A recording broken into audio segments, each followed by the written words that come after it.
Eh bien, bonsoir à tous ces amis, supporters, supportrices parisiens, parisiennes, lensois, supporters, supportrices d'autres clubs, amoureux du football. Bienvenue à vous. Les amis, je suis très content de vous retrouver pour le débrief à chaud de cette victoire du Paris Saint-Germain à Lens, 2-0. Et sans plus attendre, le premier point de cette rencontre, c'est un Paris Saint-Germain qui fait la grosse opération du week-end, puisque Nice avait perdu, Monaco, mais surtout Nice avait perdu, Nice qui est deuxième, le PSG en cas de victoire prenait 8 points d'avance sur Nice, et c'est ce qu'on a fait, c'est ce que le PSG a fait. Nous sommes donc leaders encore plus que d'habitude, nous sommes leaders avec 8 points d'avance, bien confortablement installés dans le fauteuil de leader, encore bien mieux installés, tranquillement, paisiblement, magnifiquement installés dans ce fauteuil de leader. Voilà, donc c'est déjà le premier point de la rencontre, donc la très bonne opération du Paris Saint-Germain. Maintenant, deuxième point, c'est un Paris Saint-Germain qui met fin à on va dire la malédiction à Bollaert, parce que je l'avais dit dans l'avant-match, mais les 3 derniers matchs à Bollaert du PSG depuis que Lens est remonté en Ligue 1, c'était 2 défaites et un nul. À chaque fois, c'était compliqué là-bas. Mais là, cette fois-ci, on a renoué enfin avec la victoire. On a remis les choses au clair. Voilà, d'accord. Et puis surtout aussi très content puisque depuis la reprise dans cette année 2024, le Paris Saint-Germain reste sur 3 matchs, 3 victoires avec 0 but encaissé, 3 clean sheets. Donc ça aussi, ça fait plaisir. Maintenant, on va parler vite fait de la compo de Luis Enrique que j'ai trouvé très bien, la compo de Luis Enrique. Surtout avec ce fameux milieu à 3, Vitinha, Ugarte, Zaïre Emery, c'est le milieu de terrain que je veux voir au PSG. Et surtout, pourquoi je voulais parler de la compo de Luis Enrique, c'est parce qu'il y a eu encore un indicateur sur l'avenir de Mukiele, sur ce qui se passe en ce moment avec Mukiele. Comme je vous l'avais dit, Mukiele voudrait partir du Paris Saint-Germain pour avoir un peu plus de temps de jeu. Et il ne rentre pas dans les plans de Luis Enrique, et on l'a encore vu ce soir. Voilà. Soler a remplacé Hakimi. Normalement, ça aurait dû être Mukiele, mais c'était encore une nouvelle fois Soler qui a remplacé Hakimi. Fabien Ruiz a remplacé Soler et c'est Zaïre Emery qui a basculé à droite. Même pas il est rentré, Mukiele. Donc voilà, ça sent vraiment le départ, et on voit et on se rend compte que encore plus là c'est flagrant que finalement Mukiele ne rentre pas dans les plans de Luis Enrique. Voilà. Donc j'espère que le PSG, en cas de départ de Mukiele, va trouver un remplaçant à Nordi Mukiele. J'en ai déjà parlé. Bref, en tout cas, Nordi Mukiele ne rentre pas dans les plans, et la composition de ce soir de Luis Enrique en est la preuve, tout simplement. D'accord, il préfère mettre Soler ou Zaïre Emery en rotation de Hakimi plutôt que Mukiele, et c'est dommage parce que c'est un joueur que j'aime beaucoup, Mukiele. Bref, maintenant les amis, dans ce match, j'ai trouvé un PSG très intéressant, qui m'a beaucoup plu, surtout en première mi-temps, un petit peu moins en deuxième, et c'est dommage, mais on va y revenir. Mais le PSG, tu vois, pressing haut, pressing à la perte de balle, ça court, ça se donne, tout le monde défend, tout le monde court, tout le monde fait les efforts, même si défensivement on est encore un peu fébrile, l'équipe a bien défendu ensemble, l'équipe a défendu ensemble, tout le monde est solidaire, tout le monde court, et moi, ça me fait kiffer les gars.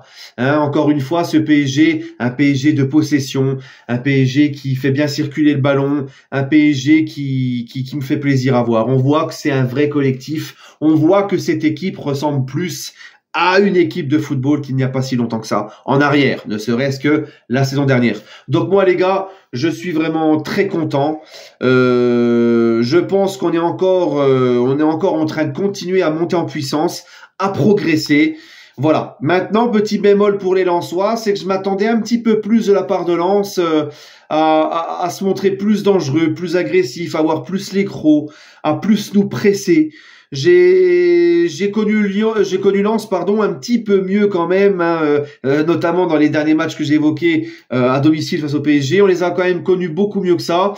Mais bon, tant mieux pour nous, j'ai envie de te dire. Mais si je me mets à la place, si j'avais été un supporter lensois ce soir, je serais un petit peu frustré d'avoir le sentiment que mon équipe n'a pas assez fait. Lens est un petit peu trop réveillé vers la fin.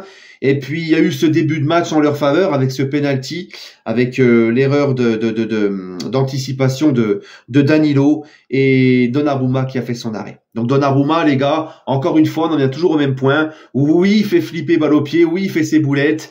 Mais les gars, encore une fois, Donnarumma, il nous sauve beaucoup par beaucoup d'arrêts cette saison. Voilà, c'est Donnarumma, c'est comme ça.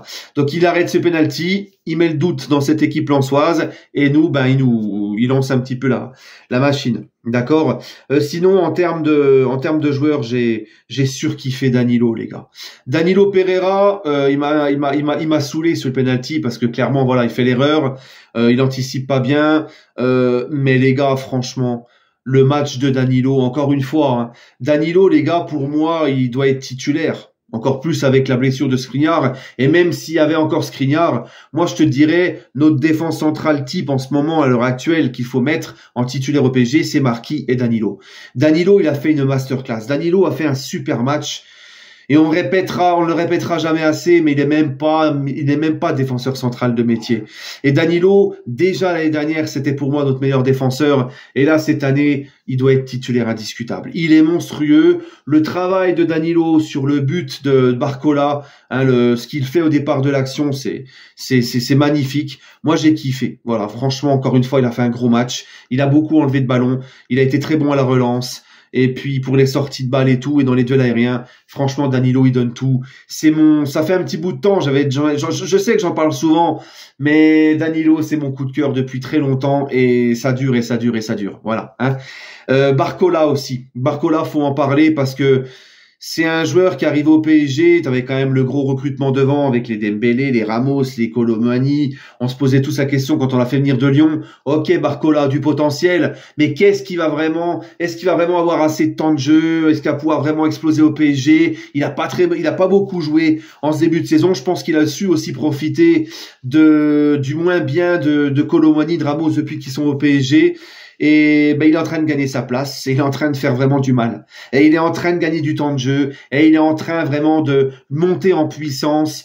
Ce que fait Barcola, déjà Barcola, il marque son but, un très bon appel dans le dos de la défense, belle petite finition, et sur un très bon ballon d'Mbappé, et surtout ce qu'il fait sur les expulsions de Grady, quand il dribble 4 défenseurs et il va chercher le carton rouge, là, enfin il provoque le carton rouge du défenseur lensois, sinon il va au bout du but, enfin il va au bout de l'action. Non, franchement, c'est très fort. Barcola ne cesse de monter en puissance. Et j'ai lu des choses sur Barcola de la part de son papa, mais aussi de ce qui ressort des journalistes. C'est que, je crois même que Luis Enrique en a parlé aussi, c'est que Barcola, c'est un garçon qui ne pète pas plus haut que ses fesses, c'est vrai. À son jeune âge, on aurait pu penser 50 millions d'euros, c'est un jeune crack qui vient de Lyon. On aurait pu penser que tu vois, il se laisse un petit peu endormir sur ses lauriers en venant au PSG, la grosse tête et tout. C'est pas du tout le cas. Il a la tête sur les épaules, il est serein, il bosse, il travaille. En plus de ça, le garçon ne ménage pas ses efforts, il presse, il revient défendre. Moi, franchement, le petit Barcola, il me fait kiffer de ouf. Vraiment, je suis très content. Et je vous l'avais dit, quand il en avait pris plein la gueule par certains, après son match face à Newcastle, où il avait beaucoup vendangé, j'avais dit, laissons-lui le temps de progresser, de monter en puissance, de prendre confiance. Voilà, d'accord.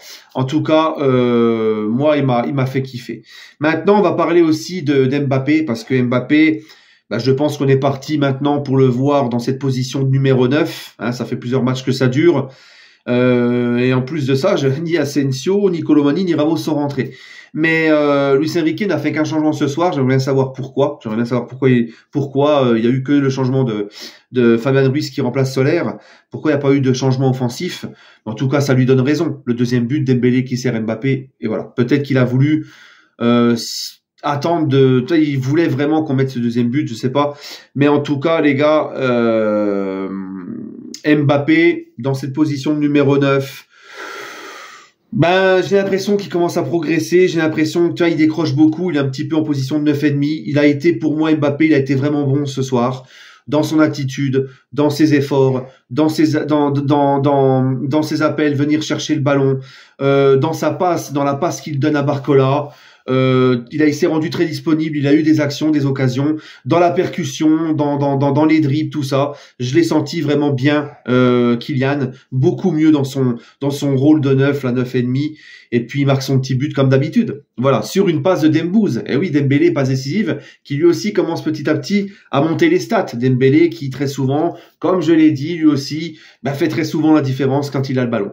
Voilà. Sinon, très content du match de Zahir Emery, Vitinha au milieu.